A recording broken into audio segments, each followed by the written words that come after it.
విఘ్నాలు తొలగించి విజయాలు చేకూర్చి ప్రజలందరూ సుఖశాంతులతో ఉండేందుకు నిర్వహించే వినాయక చవితి ఉత్సవాలు ఊరూరా వాడవాడలా ఘనంగా నిర్వహిస్తున్నారు. ఈ సందర్భంగా అనకాపల్లి జిల్లా నియోజకవర్గ కేంద్రమైన యలమంచిలి మున్సిపాలిటీ పరిధిలో పెద్దపల్లి గ్రామంలో వరసిద్ధి వినాయకుని ఆలయంలో వినాయక చవితి సంబరాలలో ప్రత్యేకతను చాటుకుంటున్నాయి.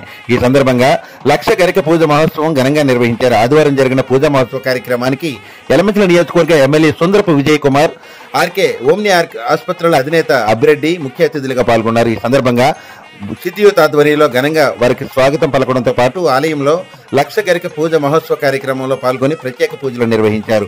వేద పండితులు సోమశర్మ నేతృత్వంలో జరిగిన కార్యక్రమంలో అనంతరం గోమాత పూజ కార్యక్రమం నిర్వహించారు. ఈ సందర్భంగా వారిని శాలువాతో ఘనంగా సత్కరించడంతో పాటు స్వామివారి ప్రసాదాలు అందజేశారు. కార్యక్రమంలో భాగంగా ఏటాఘనంగా జరిగే ఉత్సవాలు పురస్కరించుకుని అత్యధిక సంఖ్యలో భక్తులు లక్ష గరిక పూజ మహోత్సవంలో పాల్గొన్నారు. ఈ సందర్భంగా స్వామివారి తీర్థ ప్రసాదాలు భక్తులకు అందజేశారు. అత్యధిక సంఖ్యలో ఏటా నిర్వహించే సంబరాలు అంబరాన్ని అందడంతో పాటు గ్రామాలలో వినాయక చవితి వేడుకల సందర్భంగా ఆధ్యాత్మిక శోభ సంతరించుకుందని యలమంచిలి నియోజకవర్గ ఎమ్మెల్యే విజయ్ కుమార్ అన్నారు.